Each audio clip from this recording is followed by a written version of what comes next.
Yeah.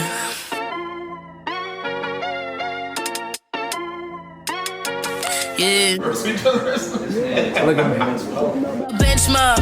They're speaking the facts that you wanna hear. The rapper jersey, the vision is clear. Diamonds glisten like a chandelier. You know what I'm here for, like Marshawn Lynch. At clutch time, we do not flinch. Real brothers, we do not switch. Hit home runs with the right pitch. Who run the city? What to do when they hating on you? I feel like Kobe 2010. I ain't taking an L, all I need is a win. Business is business, you know how they go. You glad the seats, now it's on the grow. Tuning now, gotta be in the know. Showtime, bitch, my butter blow. I ain't seen from now. Bowser really, I'm just trying to tell you.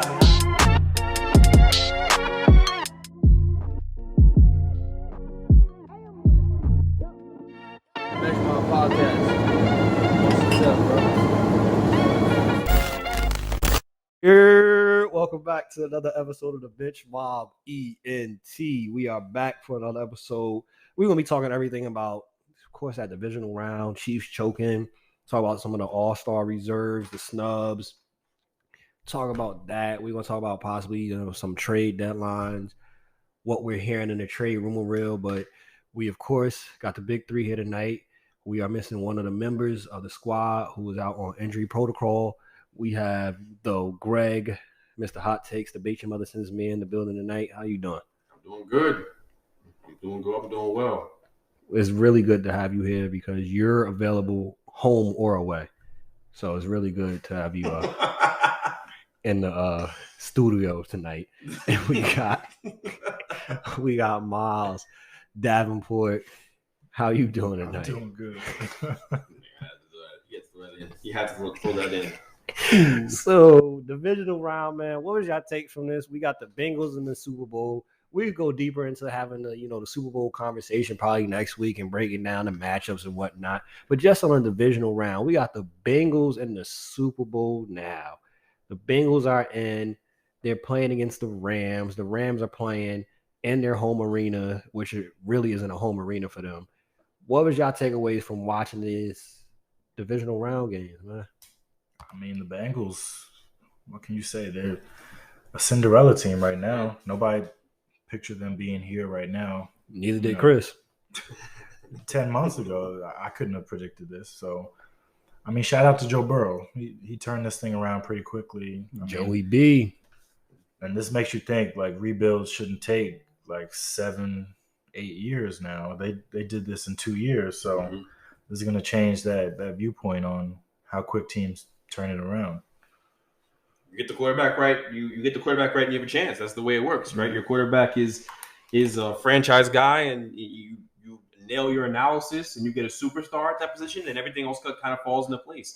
They still don't have a great O-line. Obviously, their O-line kind of sucks. And he goes out there and makes something out of nothing. That's really what he is. He's calm, he's cool, he's poised under pressure, and he makes plays that a lot of guys in the league wouldn't make. It wasn't like he played incredible against the Chiefs. He just played with control and poise. He was never rattled. It looked like Mahomes got rattled in that game. And when Joe Burrow walked in there cool, like I expect to win this game. And if you're gonna give it to me, cool. I'm just not gonna turn the ball over anymore. I'm gonna make plays for my team when they need it. Those two scramble first downs he had, the one where he escapes Chris Jones twice in the same play, and scrambles for the quick 10 yards there. That's huge. And the other scramble he had, just running up the gut, up the middle of the O-lineman and sliding for that first down. Those were the two plays of the game for me, right? He made big throws all day. He had some really nice throws throughout the game. But, again, he didn't wow anybody. He didn't have to. He can. But he's cool. He really – and honestly, the comparison I'd make for this run, I'll be honest, it is Eli Manning. Playoff Eli Manning. Y'all can say whatever y'all want. Playoff Eli Manning, he gave zero you-know-whats. He went out there. He was calm, cool, poised. There was never a situation where he was rattled.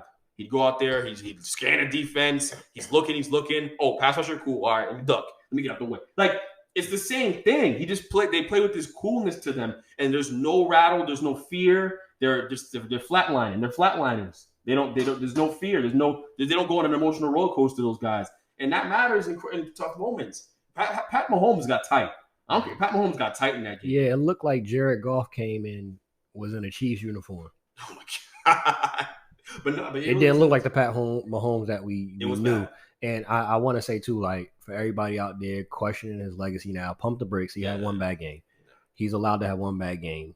Pump the brakes because y'all wasn't having this same type of energy either. When we see players like Aaron Rodgers and Peyton Manning when he was struggling, it wasn't the same type of energy. So pump the brakes.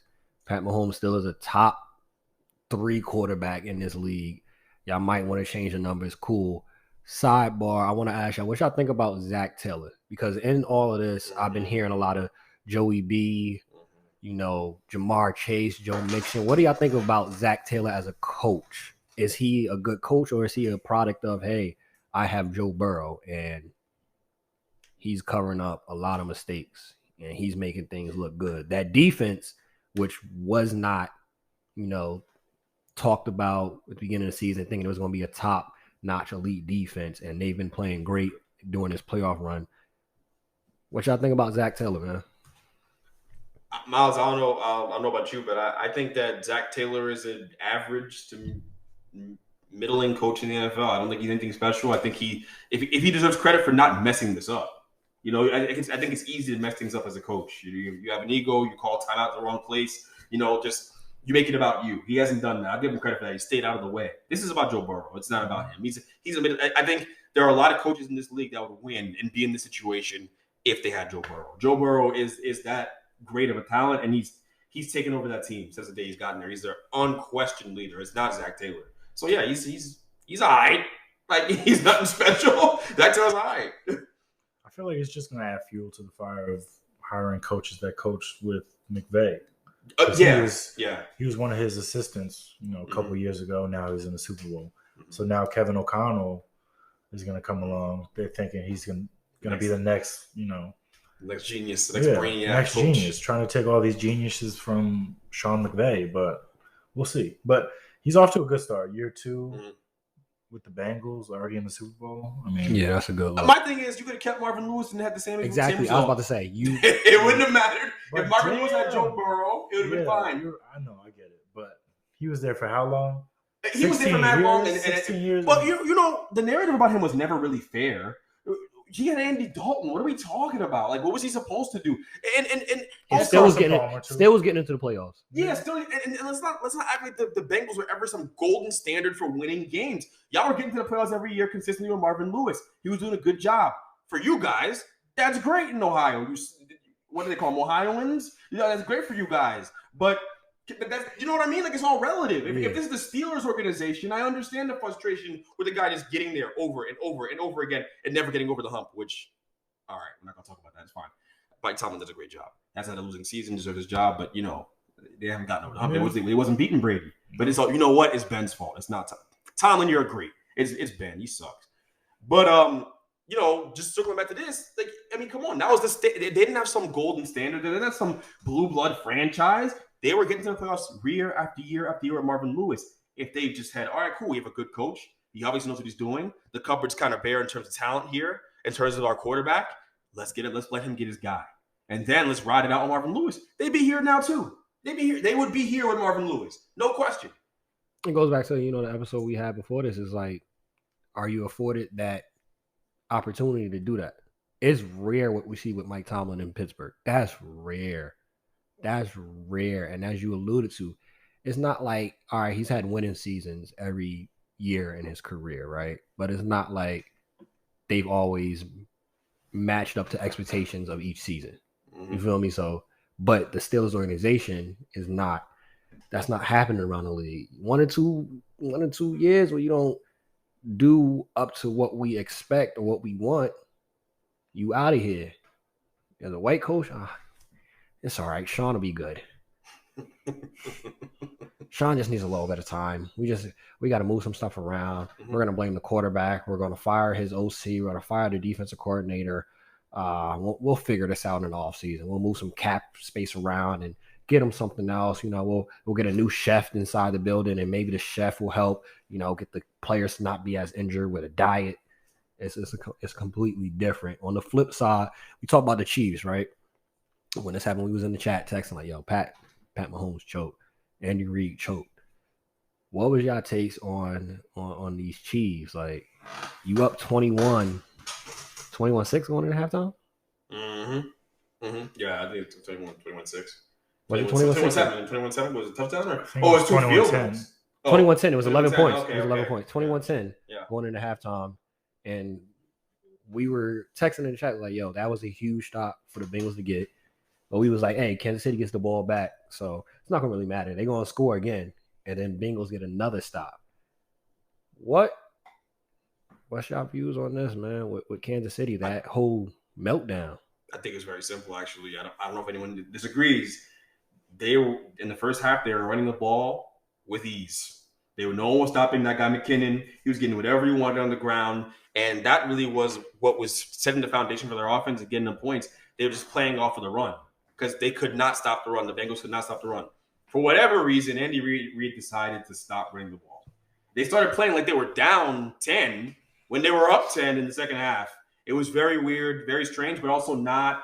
That's Andy Reid's MO. He gets pass happy at times, and it has cost him. You need to run time off the clock, right? And take your 3 points. Why are you going for it on fourth down there at the end of the first? That's arrogance. That's arrogance. That's Pat Mahomes though. I don't know if y'all remember in the game, they caught on camera that he was telling Andy Reid like, "Nah, I want another shot. Let's go for it." As a coach, you gotta understand time, situation, score, and what the game looks like. It's a game where you're running the ball more effectively than anything else, and that's kind of what's led to you having this lead.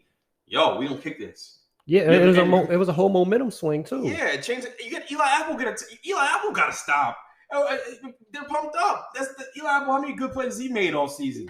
Right, you can count them on your hand. I know Eli Apple all too well. So let's not get too froggy about him. But it's crazy. You're running the ball well. You have all the success.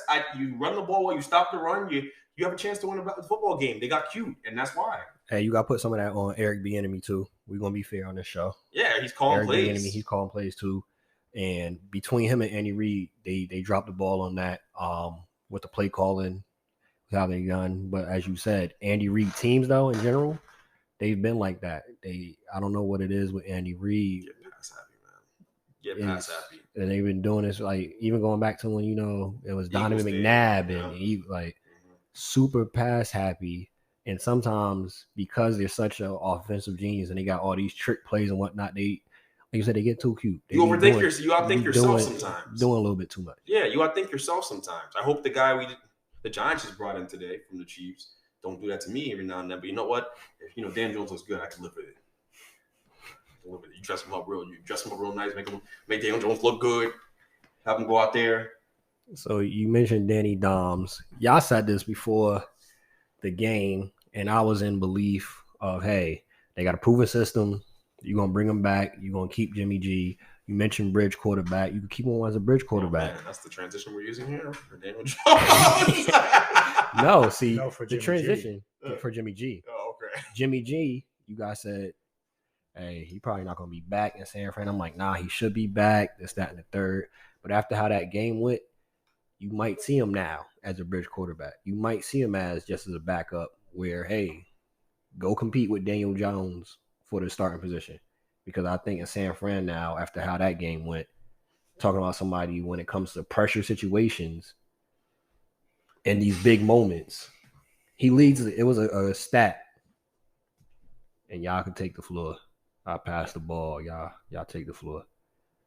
In pressure situations, in the playoffs, I believe it said, in the playoffs, pressure situations, with the game being between 10 points and less, led the league in interceptions with 8.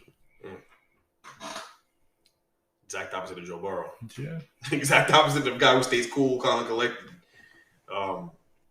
I think he is a bridge guy now, but he's also a guy who can be a spot. A bridge guy. I think bridge guys come in different shapes and sizes. I think you have bridge guys who can only be there for a year, like Ryan Fitzpatrick. You can't run it back for 2 years with him because you don't know what you're going to get year to year. 1 year you could play great. Next it could be Fitzmagic. Next year it's Fitztragic. So you just gotta know and play. You're playing Russian roulette with him. But with a guy like Garoppolo, you could have him there for about 2 years. You know what Garoppolo could be at his best? Kirk Cousins. Kirk Cousins is a bridge guy. They dressed him up, making it look real nice down in Minnesota. He is a bridge guy. He's not a guy. I don't think you can win a championship with him. I think Tannehill's a really fancy bridge guy too. Yeah, really fancy. He's like a really fancy bridge. He's the Golden Gate Bridge. That's what he is. Like that's all. But he's not. But he's not a guy you can have there and expect to win championships and win critical big games because you need a guy who can make a big throw in a big moment. It's not easy to do. Special guys do that. Hey, Miles, you think that Tennessee should, look into maybe moving Tannehill or getting somebody else in there? I mean, I heard today that Rodgers bought a home in Tennessee, so that is something that's on the table too. Going to Tennessee for Rodgers is very on brand, by the way, for him. I mean, they were number one in the AFC this past year, and I mean, if they had Tannehill, able to make a play, that game might have been a little different against the Bengals. Hey, but y'all losing on some great years with Derrick Henry. Yeah, crazy. So you got to take advantage of him while he's still got his knees right now. Because I mean, 400 carries a season he's going to be in a wheelchair by 40 if they keep running him ragged like this. So I think you take advantage of this team as is. I mean, this is a championship team. They just need a quarterback. I feel like 2 or 3 plays away. Yeah. For the last couple of years, playoff time come 2 or 3 plays away. It's a different story for Tennessee. Same thing with Jimmy G. It's always 2 or 3 plays. It's like Jimmy G, and then, kind of the same token too. You gotta look at the coaching staff. Like, hey, y'all know what he is. Y'all need to make sure y'all have a lead, because if y'all don't have a big enough lead when it comes to that fourth quarter, Jimmy G is Dr. Jekyll and Hyde. You don't know who you're gonna get. You don't know who you're gonna get. So coaching staff too. Yeah, y'all gotta put him. Greg has said for the last month, put these quarterbacks in positions where it's not as much pressure on them. Take the ball out their hands. You put in a position now you need Jimmy G to make a throw. Good luck, my boy. I'm not putting no money on FanDuel with that. Run easy stuff. Run simple stuff. Like you run your halfback screens. You run your little quick drag routes. You run easy things, quick completions, and you also run the ball more than you do anything else. If you try to run the ball, establish a run game. You do those things, you give your guy a chance in a playoff game where there's a lot of pressure to begin with. You don't want to have Jimmy G making high leverage throws against Matt Stafford. Who's winning that battle? Who's winning that battle? You're like, it's not even a question. Now I know Matt Stafford had his moments and he's not perfect, but McVay, I'll give him credit. He does a nice job of blending the play calls enough to where, again, I don't need you to do it all game. You just got to make a couple. And he's more than talented enough to do that. Like, that's the thing. Thing, too, with Stafford, too, Troy Aikman alluded to it. Stafford's playing injured right now.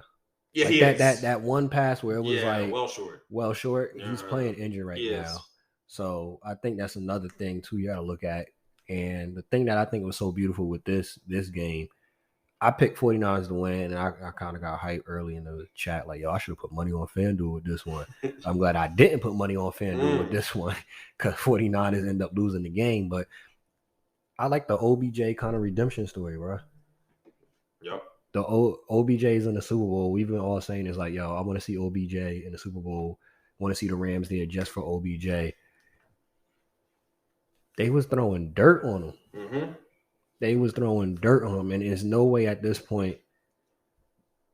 I need this. We see this post on IG a couple times here and there when players do well.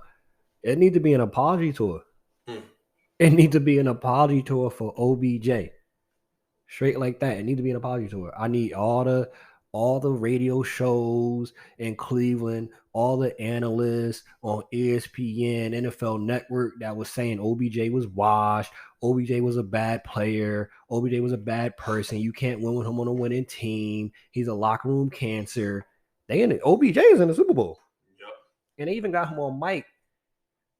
Great moment. I don't know who he was talking to, but he was talking to one of his players. He's like, yo, it's not me, it's we. But this is the me player. This is the diva wide receiver. People are still running with that narrative, right? They're still running with that narrative. On the Michael K show, I heard Michael K, 60-year-old, white dude, like come on the radio talking about some, he's all about him. Or I've been hearing, he's like, I've been hearing people talk about Odell Beckham and having the apology tour and all this stuff. And why should we be doing that? The way he got himself out of Cleveland was. Why are we celebrating that? Why, just ranting about Odell and why he's a me guy and all that stuff. Yo, it was probably one of the NFL owners anonymously calling. that was Michael K himself. But I mean, look, the reality is Odell's never been a selfish guy. I've never looked at Odell that way.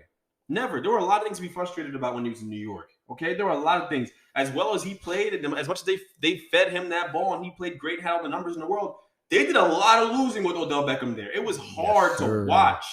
Wasting 200-yard performances from this guy, 13 catches, him getting injured, right? Putting his body on the line. It was a lot of losing being done. And by the way, like, I don't know why people ignore this in the whole Giants saga with him. There was a lot of reports of just pure nonsense going on in the building from a cultural perspective, all this stuff. It was stupid. So to blame it on Odell was never fair. I know the Josina Anderson interview with Lil Wayne rubbed people the wrong way and all that stuff. You guys remember that rubbed people the wrong way.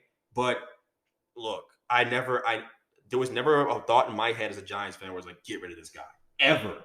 I needed him to be a Giant for the rest of his career because of how good he is. And also, he made some valid points about the situation. Eli was declining. He was not the same guy. He just wasn't. Now, funny enough, he went to go play with the worst quarterback in Cleveland after that, because the Giants did send him there, in fact, to die. That's the way it worked out. But the idea that he was declining was BS from the beginning, just made up by people who didn't like Odell to begin with. Okay, it was easy to say Odell was declining when he's playing with a guy who never even looks his way. Like that's ridiculous. The teams are still double covering it. It was a lazy narrative that was never true. And now for him to come here, he's doing exactly what we thought he would do. I mean, he's the most talented receiver on the team. He's more talented than Cooper Kupp. Cooper Kupp's an amazing wide receiver.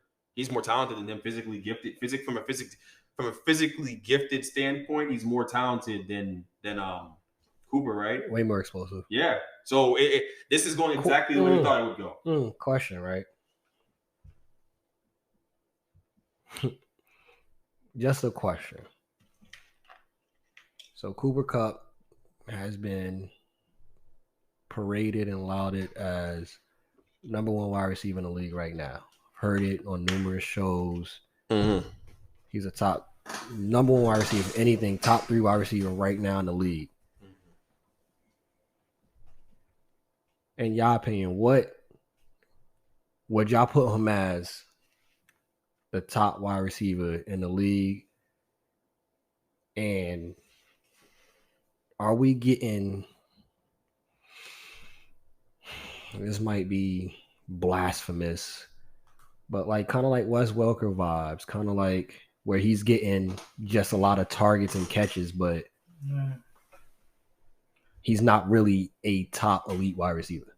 No, I think he's elite. I think he's elite. He's a dog. He's definitely top 5 right now. I think he finally got a quarterback who can get him the ball.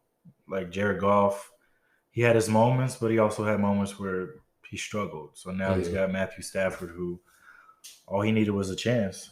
He's got one with Cooper Kupp. He had Robert Woods before he got hurt, and then got blessed with OBJ. So I think it's a talented wide receiver group, and I mean, Greg might say they got 2 top 5 receivers in that. I think they do. Okay. I think they have 2 top 5 wide receivers, but Cooper Kupp's legitimately really good. He's always open. Mm-hmm. Yeah, he's always open. You can say Wes Welker, Julian Edelman. That was all cute. Guys running over the slot, all that stuff. I get it. But it's different. Like Cooper, wherever he lines up, he wins.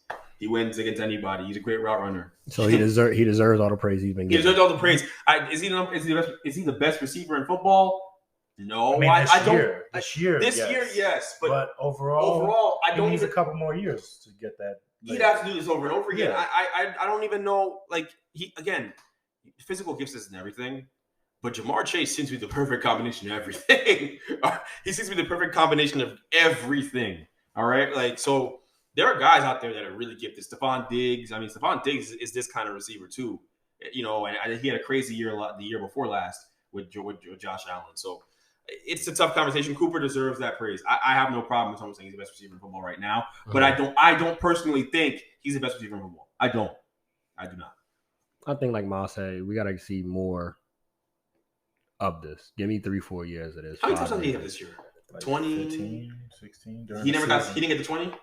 Well, I think through the playoffs. Oh, okay. He got 20. But 15 is outrageous, by the way. So that is outrageous. He's really, really, really good. On that team, too. Yeah, he's really good. His numbers every week were just insane.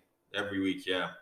it was easy for Stafford to target him. And in the playoffs, in high leverage moments, he's targeting him. He's not targeting anybody else. Yeah, and like you said, he's open all the He's always time. open. Yeah, like it's just you can't take anything from him. You can't. He deserves the credit he gets.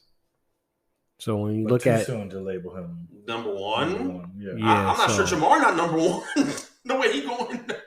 So looking at what he had this year, 145 catches, 1,947 yards, and 16 TDs. Almost 2K. Yeah, man. I ain't got nothing bad to say about him.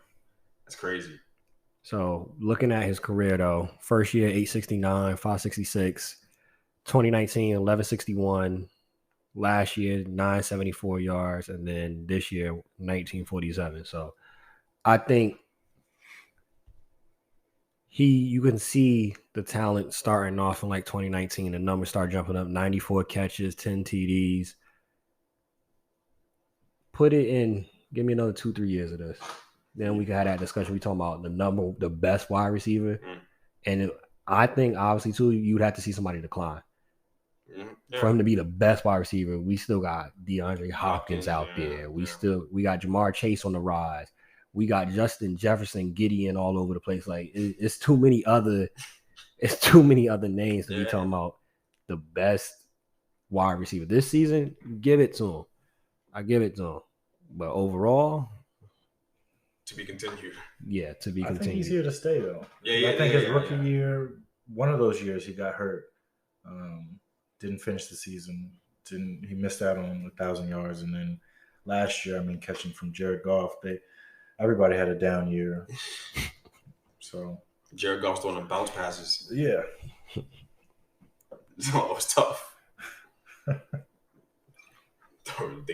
Jared Goff thought he was magic. Speaking of magic, we could perfectly transition to basketball. You want to talk before we even talk about the All-Star snubs, reserves, and all that. Mid-season awards. Who y'all got at MVP so far at this mid-season point? I want to say Embiid, but they're gonna give it to Jokic if things are moving the way they are right now. Yeah. I'm going with John Morant as my MVP. The Grizzlies don't belong here. They're not supposed to be here. We didn't see this coming, and they're for real, and they're here to stay. And the biggest reason why they're here and for real is because of John Morant. John Morant has been the best guard in basketball by a substantial margin. Mm-hmm. He leads the NBA in points in the paint at 6 feet tall, and he's like $180. That's craziness. That's ridiculous. He's improved his 3-point shot, his free throws. He shows up in big moments, and he's the leader of that team by a mile. He's the MVP in my opinion. I'm going with him, and I know I'm biased towards guards. I understand that, yes, but Embiid has a case, and Embiid won. It would make sense. Embiid's a great pick. Yeah. Jokic has a case. Jokic won. It would annoy me a little bit, but it would make sense. Fine. But I just think that with what the Grizzlies have done so far this season and the fact that they're not slowing down, I don't think they're going to slow down. I'm going with Morant. I'll probably go with Embiid too, just because also in the narrative, he's doing this without having one of the major pieces on his team. Oh, that guy. And then being stuck with Tobias Harris, who Tobias. It's not like he's. Oh my lord. He moves the pencil. Oh my lord. Tobias. Shout out to his agent. Shout out to him because they got that bag. And we were on the show like, bro, that's not your third option. That's not the big three right there. It was never a big three. That's what I'm saying, but he was not. Option. That's what I'm saying. He's not your third option. He definitely wasn't the number 2 option. The best team they had when it was Philly, when it was Jimmy Butler there. Facts. Jimmy Butler was an actual closer, was a dog, and it worked well with Embiid. That's what they need. That's what I'm saying. Like this year, you gotta I'm giving it to Embiid. He stayed healthy. No Ben Simmons. You got Tyrese Maxey, who's coming into his own now. Outside of that, you got a Tobias Harris, who's up and down. Matthias Thybulle, like, come on. Embiid out here really, and that's where we alluded to. We had this conversation. Yo, Daryl Morey is wasting Embiid's MVP year. And health-wise, you talking about Derrick Henry might be in a wheelchair. I'm sorry. When has Embiid finished the whole season? You can't be taking chances like this. Talking about we just going to wait till the summertime to trade Ben. You need to be putting people around Embiid now. Deadline's next week, so. Embiid now to try to win. And I think with how Embiid is playing, with how Tyrese Maxey is playing, you don't need another star. Get some role players that fit well with this team. Mm-hmm. You don't need another, for example, James Harden. You don't need that with this team. Embiid, that's your star. Build around him and get the right role players that will complement this team and his game. That's simple. Daryl Morey holding out. I need a superstar for Ben Simmons. Well, one, Ben Simmons ain't a superstar. Two, I don't think you need that. Well, I have no problem taking all your role players. If I'm the Nets and you want to take James Harden, I'm gonna do you like France did Haiti and take everything and tax you on the way out too. That's what I'm gonna do. So I got no problem with that. If they want to do that with me, that's fine. But I think you're right. I mean, they had deals on the table. Therese Halliburton was available to them, and they chose to turn that down because why? Because Tobias Harris was involved in the deal. So, since he's such a valuable asset to you, Morey, fine. You don't want to give him up, but stupid. He's just stupid. He's wasting a year, but I don't mind it because when they get to the playoffs and they got to run into a team in Brooklyn a couple miles away, we'll see if it's sweet then. We'll see. All this hard work. Who's your defensive player of the year? Oh, Draymond.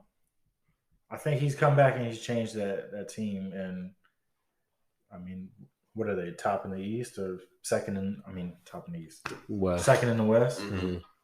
They top in the East too. If they switch.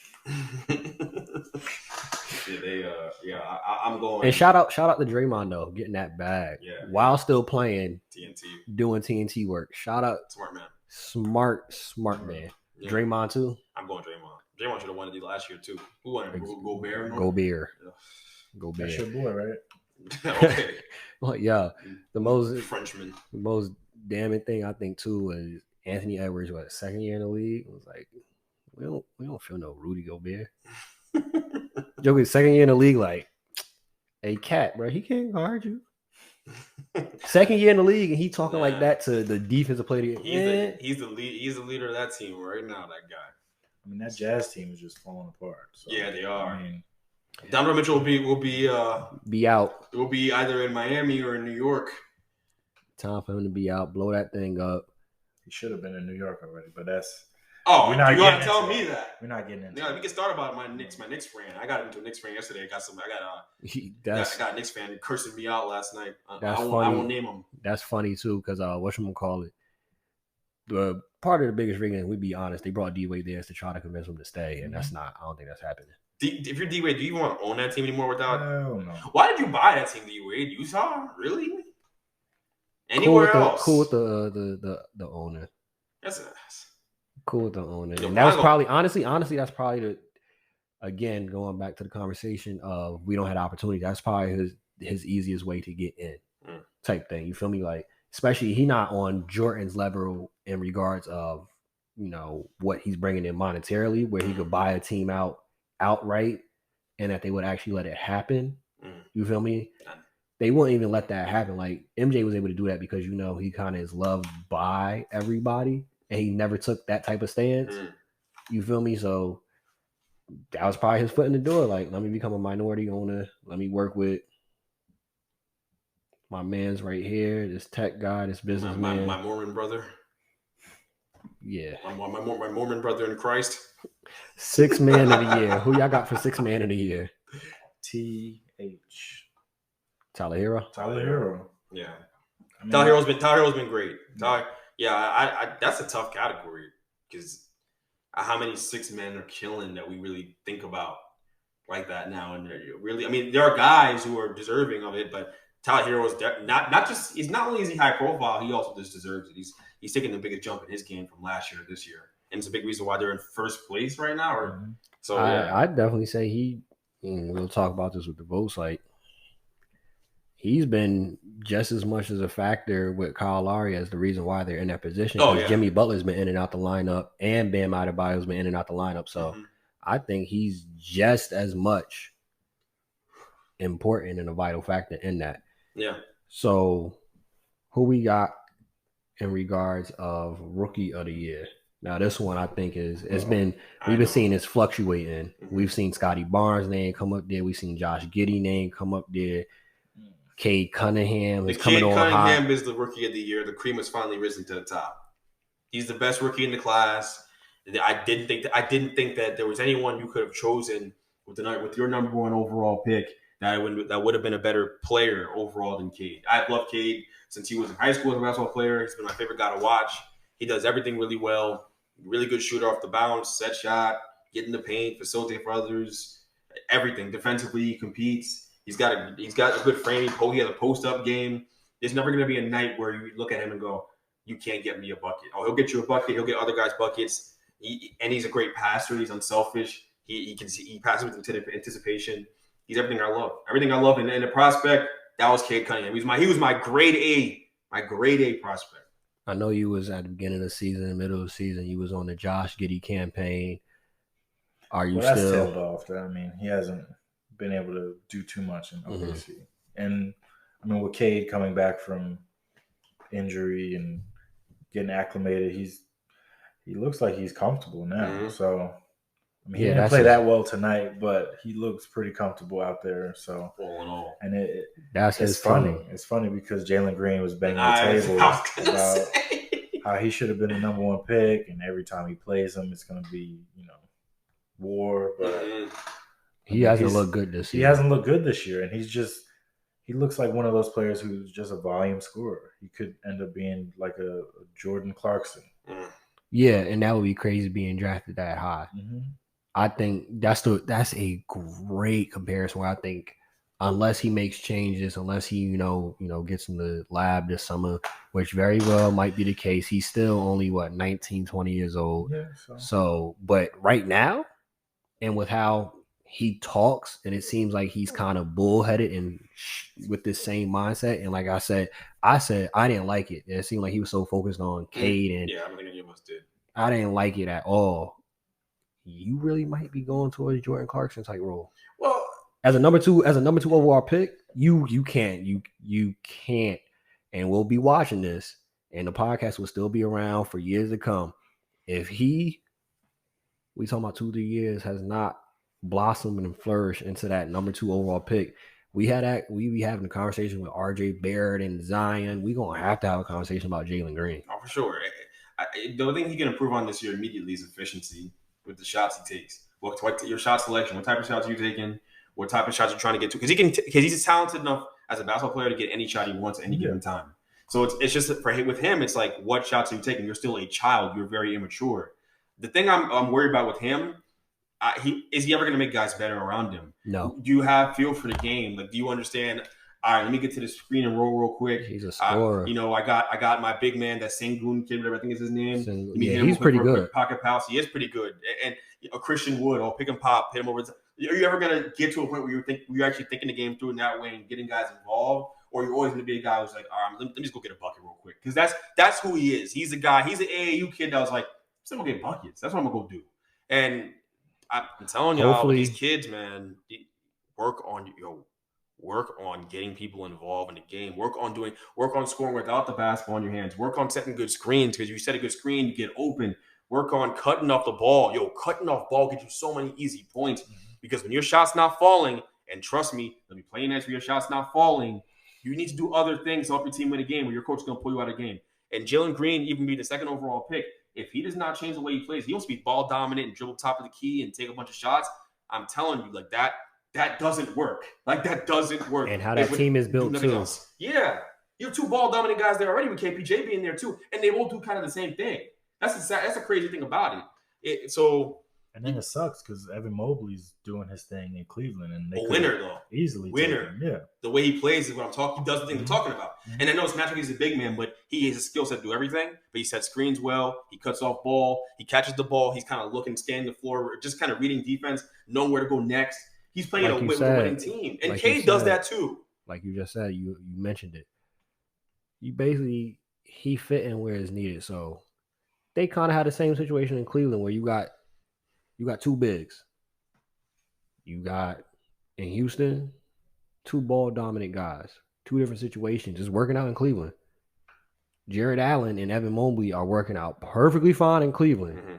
Houston, I feel bad for my man. This is his first job. and you got to deal with this. Bridge head coach. Bridge head coach, This is Dave Chappelle level. Come back around and make it a boomerang effect. Bridge head coach. That dude in the NBA too. That man is dead, a dead man walking. I'm sorry. He's a dead man walking out there in Houston. Why am I suddenly blanking on my man's name? Oh, he's the dead man walking. I already forgot his name. Damn. You gotta get fired. Nah. We gotta remember his name. What's his name? Steven Silas. Yep. Silas? Silas. Kevin Silas? Steven Silas? Steven Silas. He looked more like Kevin. But Renaming this man. he's a dead man walking, man. I'm sorry. Who's the coach of this year? Speaking of coaches, who the coach of this year? What's I got Monty Williams. Monty Williams is a great coach. Great coach. To be back. I know I wasn't expecting Phoenix to be number one coming into the season. To be back, losing the finals, and y'all number one team again, doing it all over essentially. Same thing. What are they? Number one in the league? Miami. Spo always is a case in it. But I mean, he's done it with like bunch of being injuries. out. Yeah. My top three candidates: Spo, Monty Williams, and dude over, and I do not know this guy's name. I'm not gonna act like I do. Ball-headed dude over in Memphis. Oh yeah, I saw him last. He looked like a generic 2K player. I don't know what his name is, but whatever his name is, he's done a great job over there. So I think we gotta give some love too. He's not gonna get it, obviously. He's not gonna get it, obviously, but we gotta give love to whatchamacallit. We have to give love to JB Bickerstaff. Oh my God, yes. In Cleveland? Yeah. That's not a great coach. He used to be, but yeah, he's done a phenomenal job. Yeah, I think so. 4 guys: Taylor Jenkins. I think that's him. Yeah. That's him. Taylor Jenkins. Yeah, you see, he got a name too that's just mad generic, like a generic 2K player type. he the guy in the 2K part that you just see, you think he's like a spam player or something. But yeah, I think just 4 guys. Any one of those 4 guys win, I'm happy. And JB Bickerstaff, that's who I'm rooting for. I'm rooting for him. That, yeah. You guys just reminded me of him. He's clearly deserving of it. And finally they did the right thing of signing him. So yeah. He's gonna be around. They'd be idiots not to. Gonna be around for a little bit. All-Star reserves was mentioned before we started the show. You know, we're gonna talk about it. We got in the East, the reserves were Jimmy Butler, Darius Garland, James Harden, Zach LaVine, Chris Middleton, Jason Tatum, Fred VanVleet. In the East, do we have any problem with this list? Were there any snubs you think in the East? I'd love to have seen LaMelo Ball make it. I'd love to have seen him make it. I think he has a case. He's led that team to where they are now. And Miles Bridges has been great, but super exciting too. Super exciting, and the excitement comes from LaMelo Ball. He's the reason why that team has been re-energized. That franchise has been re-energized, and they have an actual bright future now. So I'd love to have seen him get in, but I think about the list and who he would get in over, and it's hard. I don't think you take out Fred. No way. And then DG. DG's locked. DG's locked to me. Yeah. DG. I was campaigning for DG. I was out here hosting events, going from hotel to hotel. It was crazy. We were hosting the DG campaign. So I wouldn't take Fred out either, because when we first talked about this, they were, I think, 9th or 10th. They're 7th right now. Fred is that dude. 4-game winning streak. They're above Charlotte. Frederico? Yeah, he's that dude. So Fred got to be in there. I think I'm so happy for him, man. I think you got to take I'm so happy for him. If we're getting a Celtic in there, right? Yeah, man. Get Jaylen Brown. I'm gonna give Jaylen Brown, or you taking him out. You put in LaMelo, or you put in I mean, you gotta give him some type of love. Miles Bridges been doing his thing in Charlotte too. Like Tatum, I don't know. Tatum may be the guy. Tatum would be the one I'd question, I guess, just because of how that team's played all year and how he's been a part of the problem for them too, because of selfish play and the things I just talked about Jalen Green. A lot of those things, Jason Tatum's guilty of as well. He's just a better player, so y'all don't really talk about it, but he's just as guilty of it. When he's not shooting the ball well, he doesn't cut off ball. He doesn't do anything. He doesn't go set good screens. He only wants to shoot. And that guys like that, they're not only are they hard to coach, they're hard to root for at times. I think you take Jimmy Butler off too. I switch him out. I switched him out with Hero. Jimmy Butler's been in and out the lineup. Whenever the coaches I know vote for the reserves and they help with this list. How y'all as the coaches is like, we gonna put Jimmy Butler in? He's been in and out the lineup. Mm-hmm. You gotta put Tyler Hero in. That's to me. I give if y'all want to give the Heat their player because they've been balling out, they've been doing their thing. Yeah, Tyler Hero is more deserving. Tyler Hero is more deserving. Whenever he comes in and scores over 20 points, they have a really, really good record. You could take Harden out. I was thinking that but I'm upset at Harden right now. I don't want to be biased. I'm very upset with him after last night. I think he quit on the Nets last night. I don't think he did. He did. Take James Harden out. You keep Jimmy Butler and take James Harden out. Put Tyler Hero in the mix. I mean, because if you look at it, he was off for that good first part of the season. Harden came out of shape, and he's having his worst shooting season, which I've been saying on this show, and I've been telling people. Everyone was talking about him being out of shape, and that was the thing.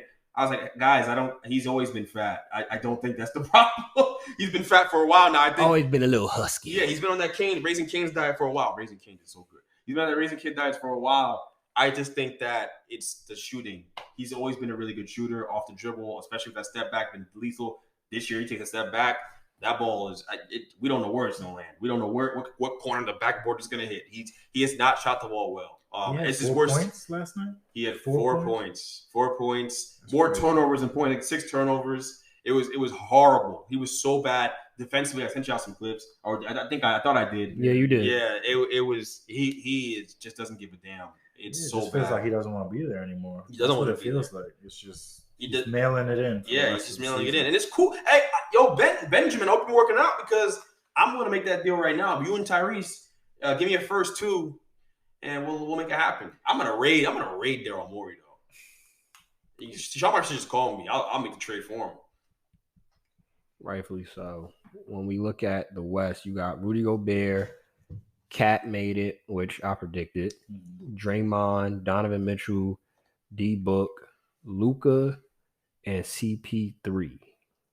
Yeah, that one's pretty solid. Yeah, I don't think I have a problem with that. The West has also just really been terrible this year overall. Who would you pick to take out of Rudy?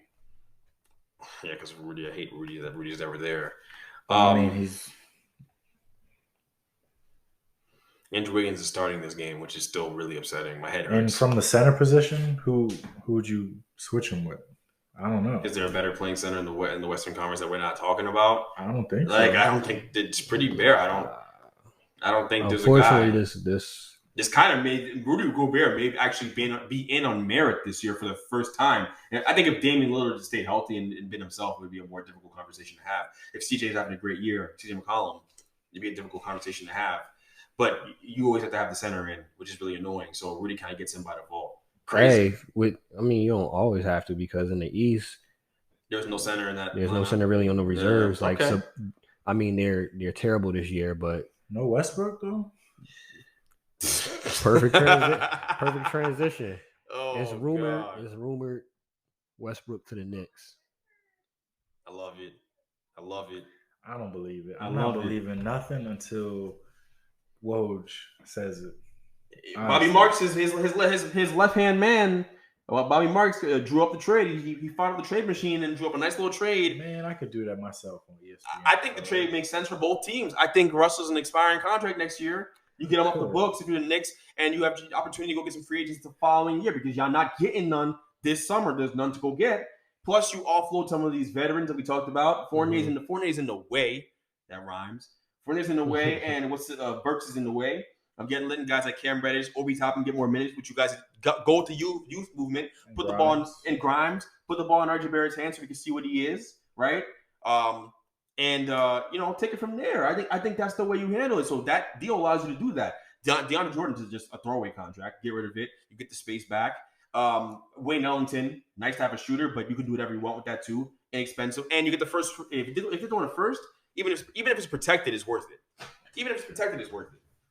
Just for the expiring deals and the opportunity to let your young guys go. Because who are you? If you're a Knicks fan, ask yourself this: who are you trading Evan Fournier for? That's going to get you a better return than Russell Westbrook for a year in the Garden. Knicks fans will clap at anything. Clearly, y'all cheer for anything in the Garden. So what's better than Russell Westbrook coming in there, putting a couple shots off the side of the backboard, but also occasionally giving you the thunderous dunk that makes you guys all stand up and cheer when you guys are down 10, 15 points, right? And if he's not playing well, just bench him. Not only It's that, inconsequential. and then the other thing, you get to have every time when he walking through the tunnel, and they got the camera following him, you gonna have a fashion show, bro. If you're not able to go to New York Fashion Week, you have Russell there, and y'all got Fashion Week every time he show up to the game. This is just giving me more reasons not to take this. I think the deal actually makes sense though. I think there'll be a lot of nights where you're going to want to play IQ over him, and I think that you don't have to play politics with Russell Westbrook anymore at that point. And He's not a good fit on this team. But what if the next year you do a John Wall, which I hate, but you do a John Wall type thing? You're like, oh, Russ, man, last year second half of the year was really bad. Just go to the crib and work out, man, and we'll figure out a situation for you. And if not, you expire. You can walk. Has it reached that point in his career? It's getting damn close. If the Lakers trade him, he is doomed to that fate. I told Christian Reed years ago that Russ was going to age very badly. That it was going to go like this. It was going to go just like whatever this. team he gets traded to. You know that team is not really want him there for the long term. No way. Like with the rumors out of it. Yeah, with the rumors that he was possibly going to Houston. Houston was like, cool, no problem. As soon as he get here, we buy out.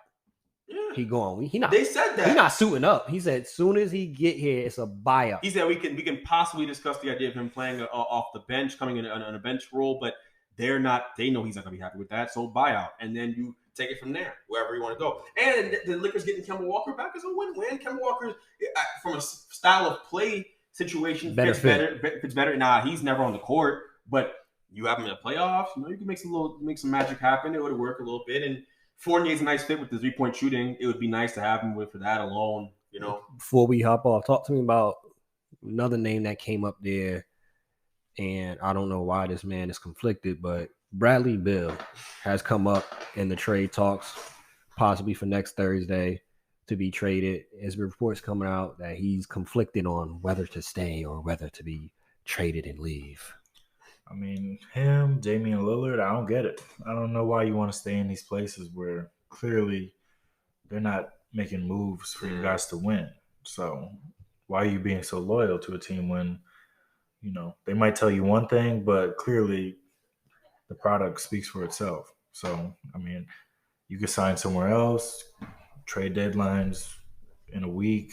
You could get traded by then, but I think he'll play out the rest of the season here. So that's crazy to me. Everything's going to happen this offseason. So he should have been gone when Wall left, bro. And it all depends. What does he want his career to look like? That we don't know.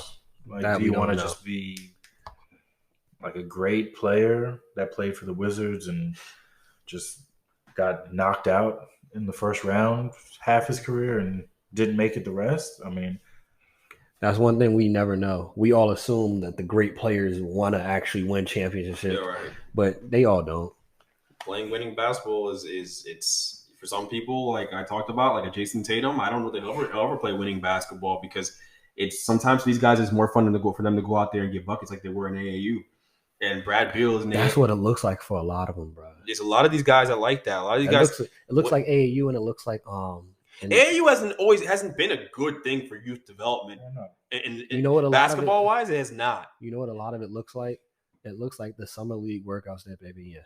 Yeah. The open runs. Yeah, Chris that's Brickley's that's how they play, and that seems like that's where they come. Some of them are comfortable. Let me get my 30. Let me get my occasional 50 points. Win or lose, I'm happy. And some of these guys just act that for the cameras, like, oh, I want to win because it's the PG right thing to say, right?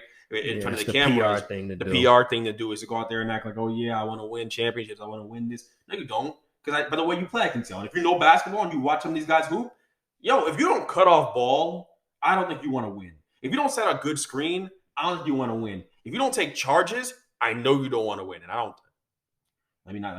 I will say this: I will never take a charge. But I'm not in the NBA. so Yeah, seeing I was watching some of that Celtics Hornets game. Marcus Smart taking charges like he wants to win. That's a winner though. And you get him to the right situation, that guy, because he's on the wrong team. I hope he gets traded somewhere. Yeah, he wants to win, man. He called them out. He did. He called them out. That was a cry for help. That was a cry for help. He was like, "Come on, LA, somebody come get me because these jokers don't have." I don't think anybody on that team, and I've heard Celtics, I forget his name, but one of the people, it might have been Cornbread Maxwell, one of the people that's actually like the commentators that work with the Celtics. One of the things that they said that people that actually watch the Celtics every day was like between Jason Tatum and Jaylen Brown. The main thing that they have an issue with, and I've heard it since they came into the league, they don't have that dog or that fire in them. Marcus Smart has it, but he doesn't have the talent to match up with it. They don't have that. They don't have that mean streak in them. They don't have, you push them and it's like, all right, we all know we're not going to fight, but they don't have that, I'm going to at least act like it. They don't have that in them. They don't have, you could hit a game winner, but from what they're saying, they don't see that killer instinct, that dog, that I'm an alpha dog leadership type of thing that they see in them. No. And it's kind of hard when you got that from Marcus Smart, who's not your best player. It's hard to win like that.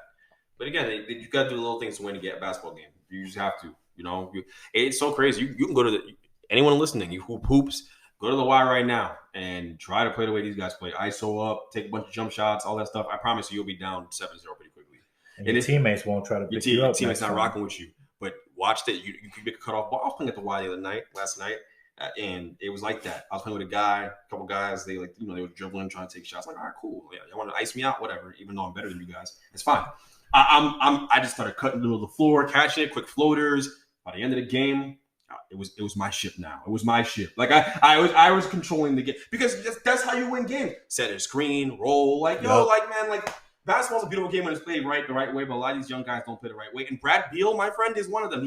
You can be as skilled as Brad Beal. You can be as great as he is. You see all the great moves, all the highlights. He's super skilled. He's amazing.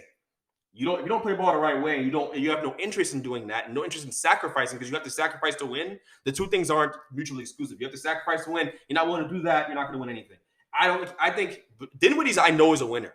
I know when people talk about Dinwiddie all they want, I know Dinwiddie's a winner. I've seen him sacrifice to win games in the NBA. I've seen it with my own eyes. So I take his side in the whole Dinwiddie versus Beal debate. And I hope for Dinwiddie's case or sake, he is shipped out of there and traded somewhere he can go win.